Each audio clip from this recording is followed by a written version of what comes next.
My wife and I are going to lunch. This is Thursday noon, and the evacuation for Southeast Texas has started.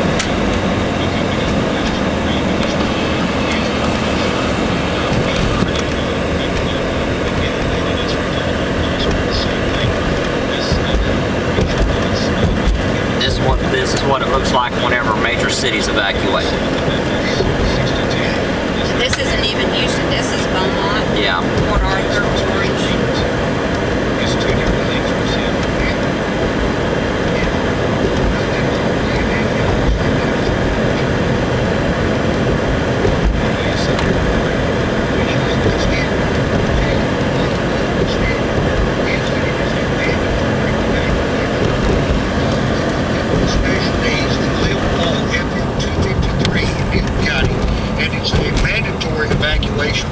Blocking the intersection, which they're not supposed to be doing. Highway 62 in Jasper County. Now, they're calling for a voluntary evacuation of all Jasper, Newton County. That is a voluntary evacuation. That is not for anyone else. So, bottom line, everyone in Jasper, Newton County, there is a voluntary evacuation unless you have a special need. If you have special needs, then, and if you live below FM 2, again, this is voluntary. We're not mandating. We're not coming across with any kind of legal precedent saying you have to leave. However, for all special needs people, convalescents, handicapped, somebody does not have a ride, if you live south of Buna, Texas, south of Texas 62, right there that runs across Buna, into Evadale, we're encouraging you to evacuate special needs. That's a mandate. Same holds true for FM 253 in Newton County, all the way down to Deweyville. The reason behind this is there's a great possibility of a large storm surge, which could in fact go into Deweyville and into Evadale if this thing becomes a category 4 or 5. And right now it's scaring quite a few people down the south, and we need to take care of our citizens as best we can.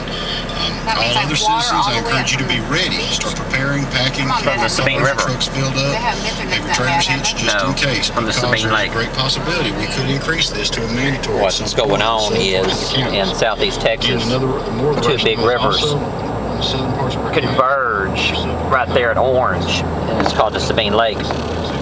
And from there you have a intercoastal canal. We have DPS out there directing traffic. Chief of Police directing traffic. Chief of Police. Into your job. And what could happen is the storm turns a little bit more towards the Beaumont area. It could force the water up the intercoastal canal into Sabine River and flood areas of Orange, Bridge City, Port Arthur, Mauriceville, Evadale. Some of them areas aren't but about 3 foot above sea level, 5 foot above sea level. So any type of surge of 10, 15, 20 foot could get pretty bad.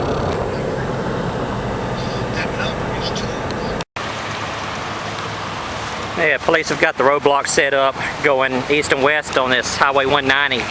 Highway 190 goes from just north of Houston all the way into Louisiana. Texas Department of Transportation has got control of the red lights over there. Traffic's flowing pretty good.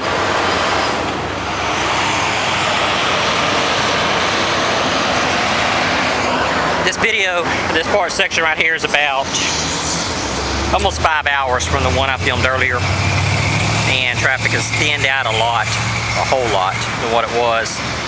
But the people down in Southeast Texas, some of them are still working. It's 10 till 5 right now. Whenever they get off, get their stuff packed, and plus the hurricane made a slight move to the east. Impact point's now at Galveston, Texas. Whenever they start getting news like that, people will probably be making a mad rush to get out of the corner of Texas.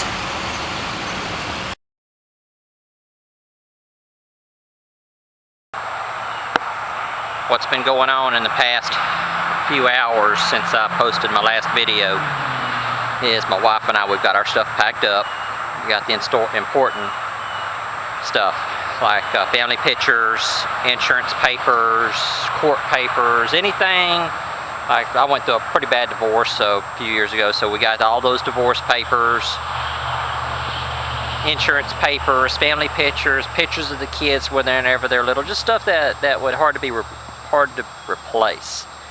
all the material possessions like TVs and washers, dryers. That's why I got insurance. Tree goes through the middle of my house, I'm on the phone with the insurance guy. Bring me a check. So anyway, what is going on right now is most of my neighbors have evacuated. There's only a couple on my street that are still here. I see 2 people coming out now, and parts of Galveston are already flooded. The seawall, the water's already at the top of it and starting to come over. It won't be long, and Houston Bay, or the Bay of Houston, will start experiencing high water, and we'll just have to see what happens. In another 2 hours or so, my wife and I are going to be heading out to our shelter where we're going to be staying at. I've volunteered to act as security for a place, and we're going to be staying there for shelter. In our house, we've got 2 big oak trees. One of them is probably 100 feet tall and about 3 foot across. Big pine tree, 120 foot tall, and another oak tree right at the corners of my house. If one of those go through it, we don't need to be inside, so we're going to a stronger shelter during the storm. And I'm 130, 140 miles inland. I'm not worried about the coastal flooding. I'm more worried about high winds and these oak trees blowing over. Well, there's Christy, my wife. Let me see what she wants.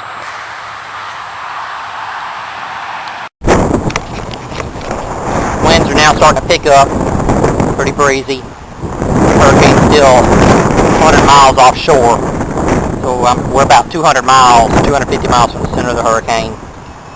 And this is what Walmart looks like whenever you have some type of disaster. They take these big bundles of paper that they pull out of the compactor and put them in front of the door, stop people from looting it.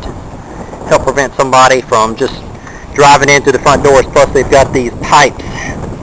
This is just a cover, and underneath that red cover there's a piece of like 6-inch or 5-inch steel pipe to keep people from driving in through the front doors, and then they set the bundles up. I've got some people waiting on me, and because we're on the way to the shelter right now, I got my wife and buddy and my cousin waiting on me, so let me get on out of here.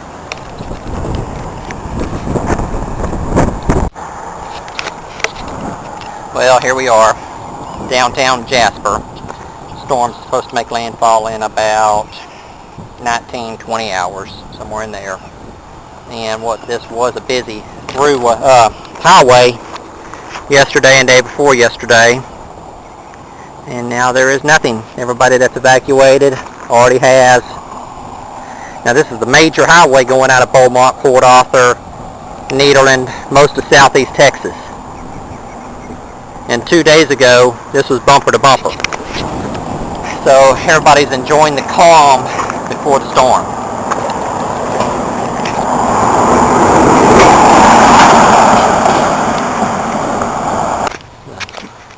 Roads are empty. Here are just a few cars here and there. We've got some people over there finishing taping up the windows on their front of their stores. Wind starting to pick up. Flags are whipping around.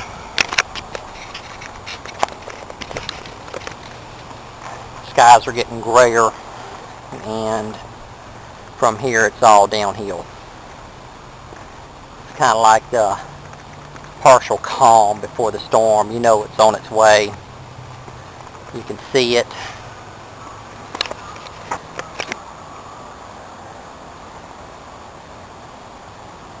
Clouds are moving pretty quick.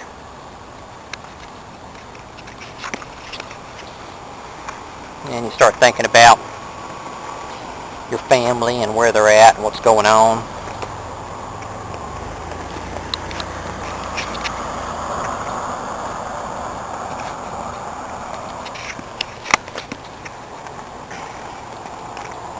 Think about the important things in life. The county where I live has a volunteer fire department. That's it down there.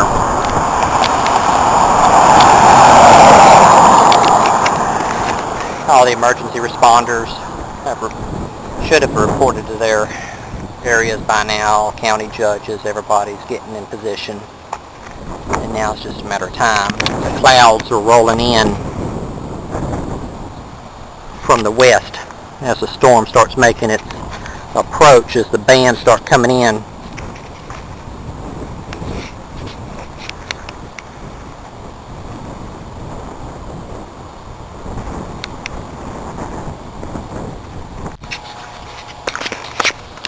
Well, this is going to be the last video I'll be able to produce outside or with any type of real sunlight. The wind's picking up pretty good, and the clouds, something about them, they keep dropping lower and lower and lower, and they look like you could just almost reach up and touch them.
It's starting to pick up again.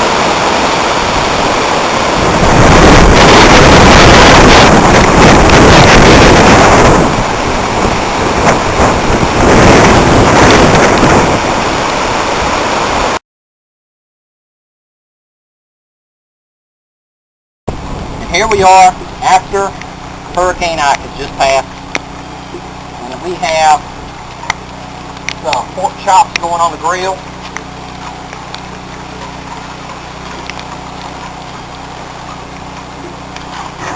Go. That's the way you cook pork chops.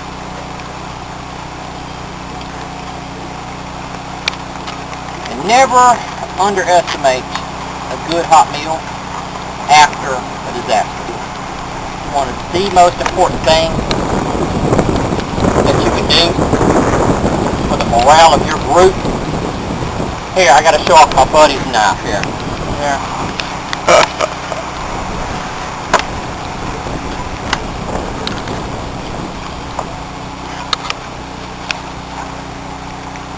Go. And we're gonna... This camera is getting soaking wet. Oh well, it's alright. Now let us get these fired up and I'll get some pictures for y'all later.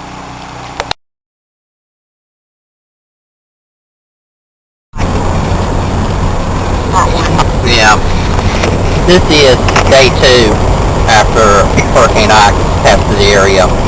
Day 1 was spent letting the storm finish passing through because we had pretty strong winds, talking oak trees and pine trees just bending over probably till 2 or 3 o'clock in the afternoon.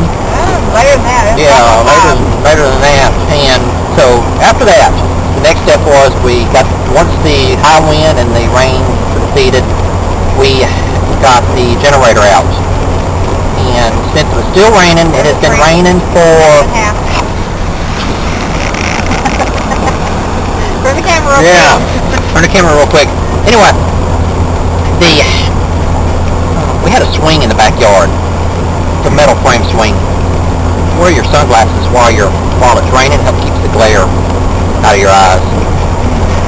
We had a swing in the backyard. Took the swing off. There's a frame. Frame's about 6 feet tall. Took the swing off of the frame, a metal frame. Had a tarp over the frame. Put the generator underneath the tarp. I've got some pictures of that. Made like an A-frame.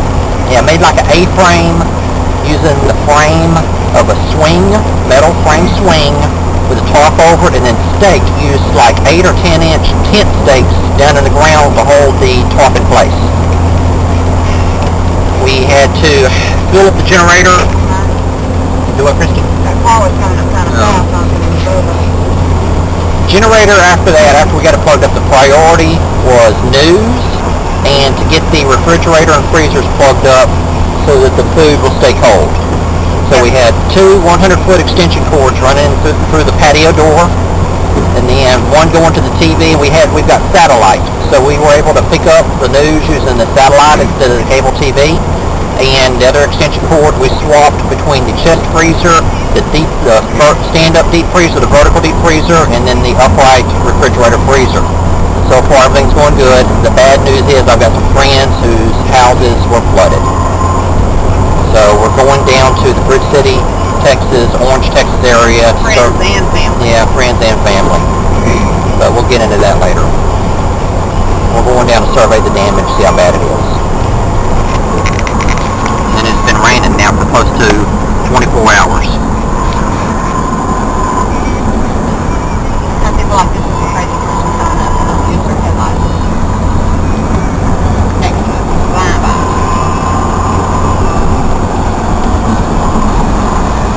Yeah, he's probably ready to get home. See a gas out nozzle or something sticking up. This is a staging area for the power company and their trucks. See some going by right now, and this is their main warehouse.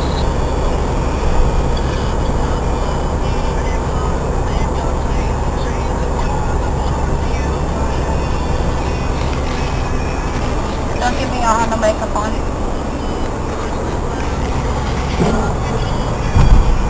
All the power's out, and this is Kirbyville, Texas. All the power's out. We haven't seen a single place with electricity yet. Now keep in mind, we're going south. Yeah, we're going south. Further into to where the storm hit and more damage. Yeah, we're still 100 miles to the east of where the eye landed, 120 miles to the east.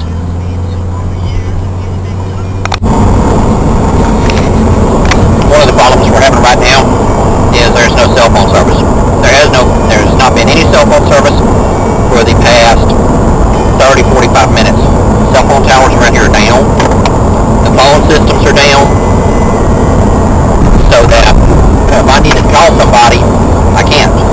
At this point on, well, 30 minutes ago, from this point on, we are self-reliant.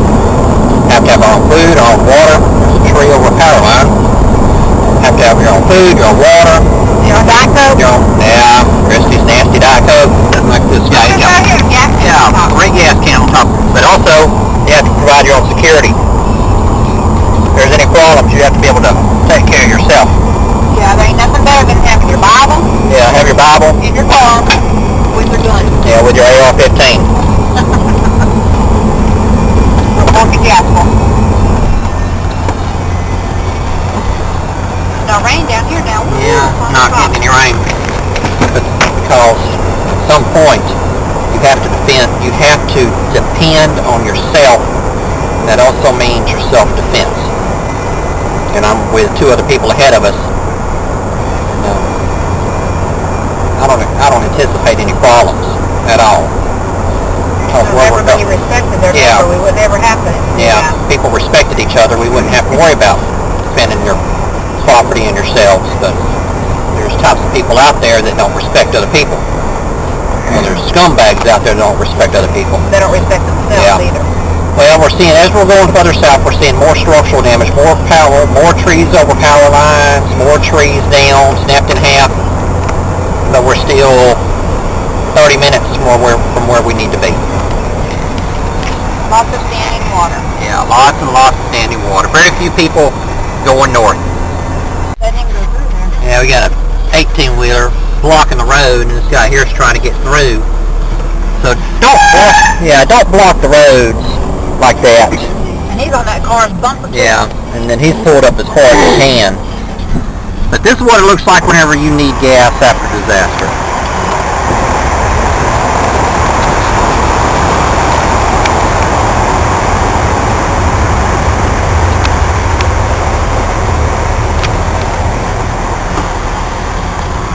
This line on our right-hand People side. blocking the road here too. Yeah. See these people blocking the intersection? The major problem. People trying to get them as far as they can. This is the line for the gas station.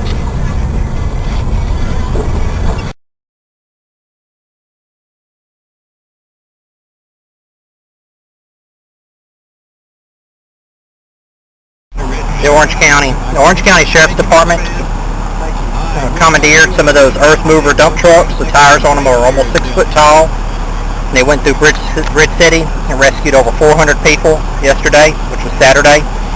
People were swimming out of their houses to get into the dump trucks. And the whole time they were driving through Bridge City, the water was at the top of the tire.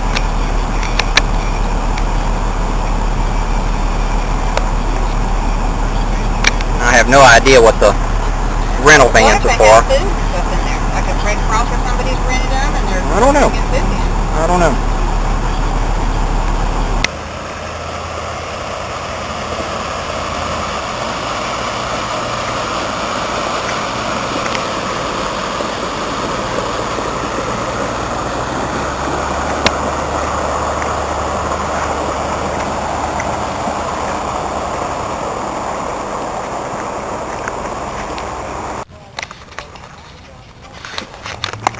This is Highway 87 in the intersection of Chemical Road in Orange, Texas. This is a major highway between Bridge City, which is that way, and Orange, which is behind me. Somehow, telephone pole floated out of somewhere.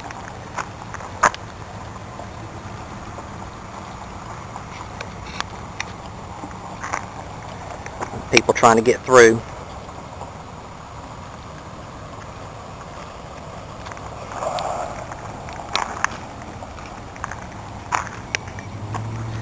It's a major chemical plant in this area called DuPont. Just a couple of miles down the road. They were flooded out. Now they're calling in the hazmat crews. And at one time, just yesterday, day before yesterday, it was 4 foot deep of water here. And now it's receded this much. And that is reeds out of a saltwater marsh that has been pushed inland for a couple of miles and came to rest in this area.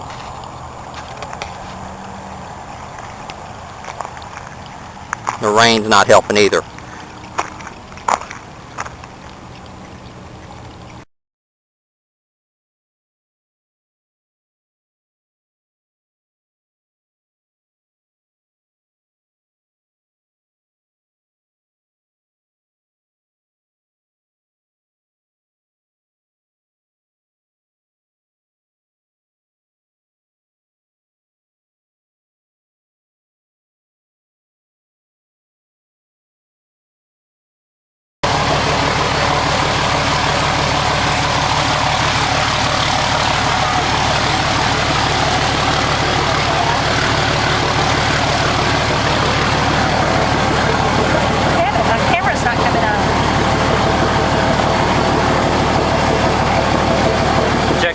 Take the batteries out of it. What now? Okay.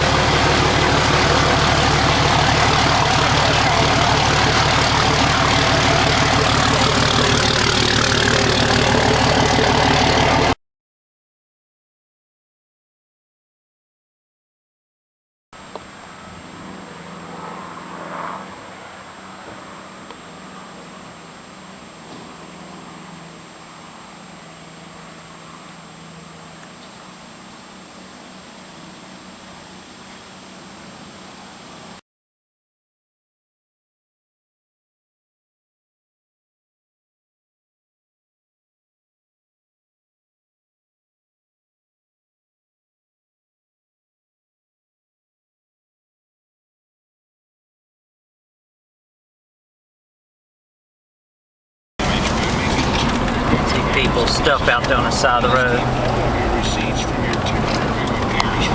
Oh man, his barn looked like Yeah, that was a 2-story barn. The whole top story got ripped off. Are you filming? Yeah.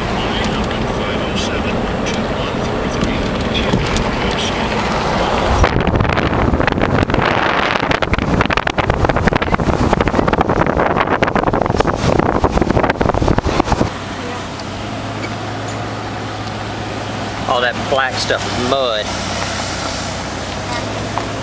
So buy you a trailer house and come live up next door to us.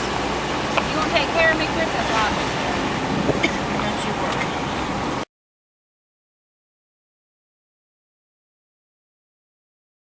Look at all the stuff on the side of the road.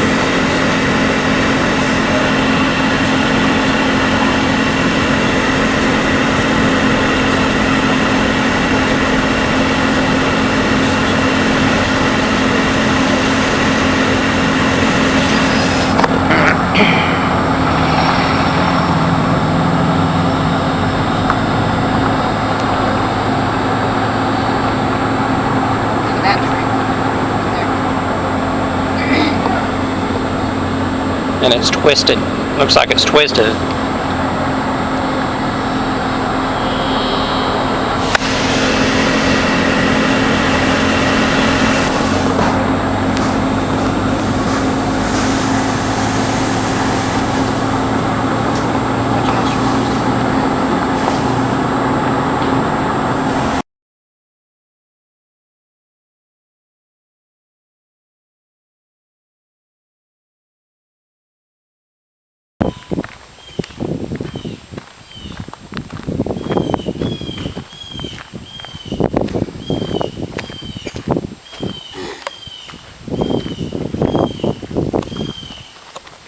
Baseball bats? Golly, like 5 of them. They're aluminum too. They should still be good.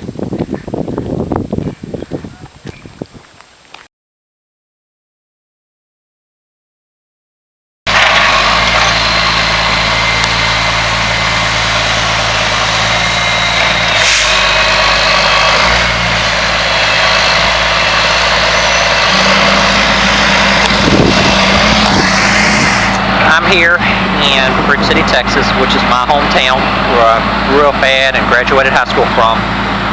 And I'm standing in front of one of my friends' houses.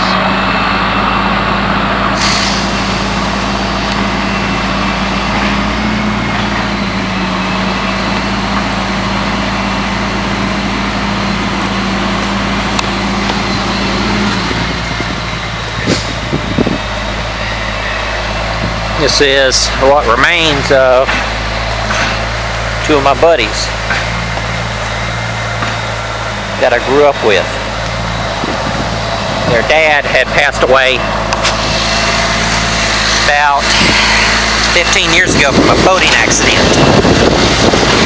And the lady, she moved to Louisiana to stay with some of her relatives, some of her family. One of the brothers had passed away. One of the other brothers got involved with drugs.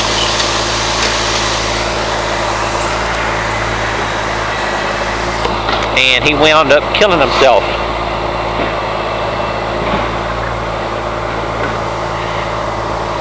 And so the lady was in Louisiana whenever Hurricane Ike come through. So she's fine. The other brother lives in Houston. Sister lives in Beaumont somewhere. But she just walked away.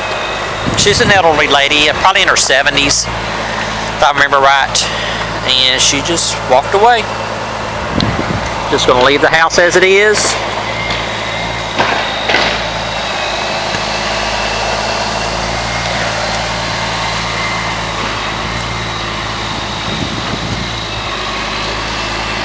And 2 months later, the debris cleanup is still going on.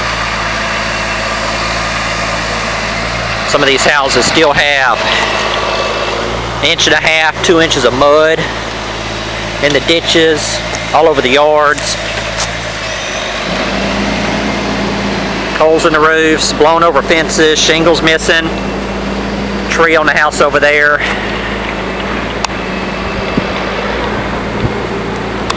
People have got some of their FEMA trailers and RVs. The ones that have got RVs, they're doing fine. The ones that aren't, they've got their houses stripped down. People that live on that corner lot, they're I don't know where they're staying at, but whenever I come up here,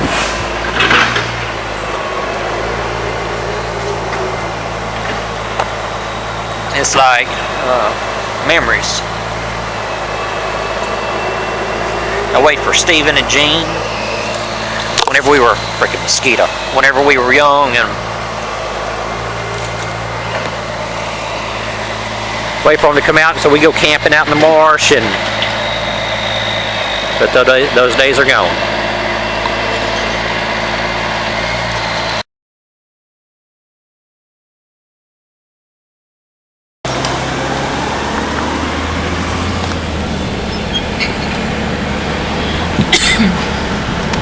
This is a nice middle income neighborhood, and now there's a trailer house park.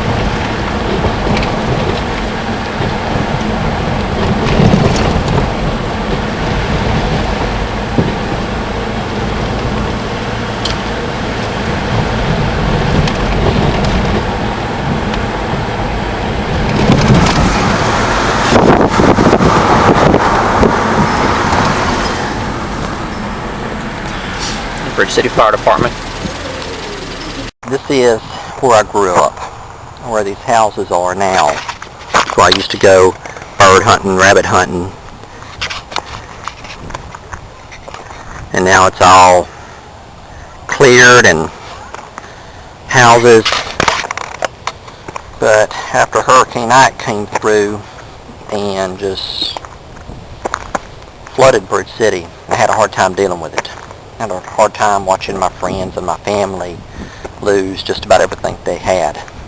The far-reaching effects of a disaster. Even though I was not directly affected physically, the floodwaters did not reach my house. I was affected emotionally of watching my parents strip their house down to nothing, all the sheetrock, all the insulation gone, ceilings collapsed. My brother's house, almost the same way, all the sheetrock, insulation, everything had to be stripped out of his house. Friends that I grew up with, their houses same way, 5, 6, 7, 11, 12 feet of water in them. And it was emotionally devastating to me to see this. And for it to, but how do I say that? Looks like the worst part's over. Bridge City is starting to rebuild. We've got these nice $100,000 houses that have these FEMA trailers sitting in the front of them.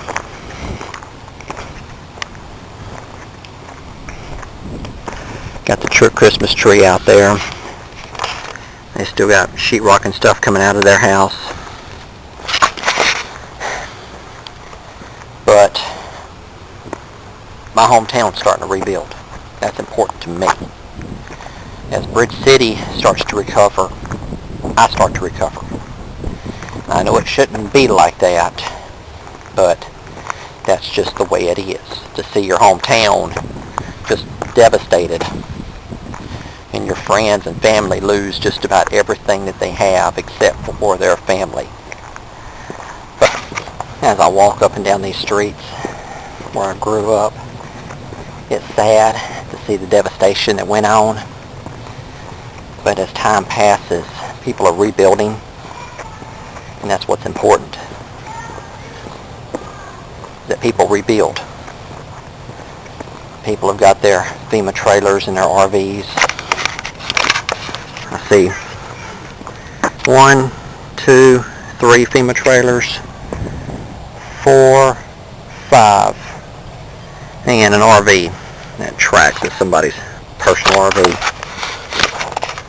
I'm sad to see this going on in my hometown. But I'm happy that people are rebuilding. There's 2 little girls riding their bicycles down there at the end of the street, just talking, and it's a symbol that life will go on. It'll get better. People will rebuild, and we will get past this and move forward with our lives.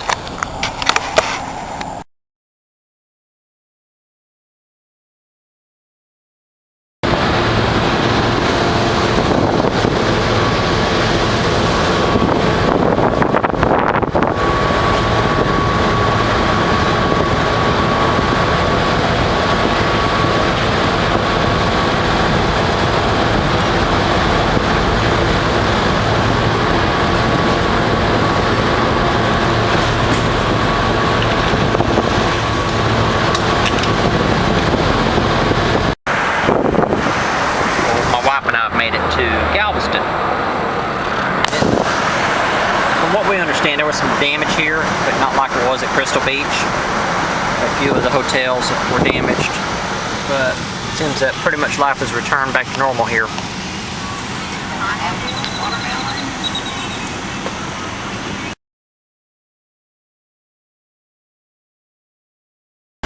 As we're driving down through here, it looks like every one of these telephone poles, or about every second or third one, is new. You can tell by the color of the pole and then the support beams up on top, and you see piles of old telephone poles like that. What it does is the wind comes through and it snaps the telephone pole, and then they pull them up or cut them off and then just bulldoze them all into a big pile. And just about all of these telephone poles are new. Shortly after Hurricane Ike came through, there started being news reports of people that tried to stay, that were in their houses when Hurricane Ike come through. It says, well, we left for Rita, we left for all these other storms, nothing happened, everything was fine. One kind of depressing story was a lady who stayed at her house, and she called a friend and was talking about how she may have made a mistake because the water was so high. She was standing, and these houses are up on stilts now. They're 15, 20 feet off the ground. She was standing at a window, and her propane tank went floating by. So the water was already 10, 15, maybe 20 feet deep where she was at. They found her body about maybe a week later, 2 weeks later, a mile or so, mile and a half from her house. I call where her house used to be because it was destroyed. The whole house was destroyed, everything was gone, like a lot of houses here in Crystal Beach, and they found her body several days later. Texas came in, the state of Texas came in and put up this artificial, like sand dune here. It's like maybe about 5 foot tall, and what it was is supposed to stop erosion. It's like this big tube made out of some type of cloth that was full of sand, and it ran for miles and miles and miles and miles and miles. Whenever the waves came up, it was supposed to stop the erosion going into people's houses. Well, Hurricane Ike came in with so much force that it looks like it completely destroyed the entire artificial dune. You can't even tell where it was at. And so now there was some talk around the state of whether they're going to spend the money to go back and put the dune back in, because who knows how many millions of dollars they spent doing that, and now it was all destroyed in a matter of hours. Now remember, there used to be house after house, like spaced about every 100 feet, and I'm not talking about them houses. I'm talking about right here in front of the water. They used to be spaced like every 100 to 200, and maybe every 300 feet down through here. And now, this is all that's left.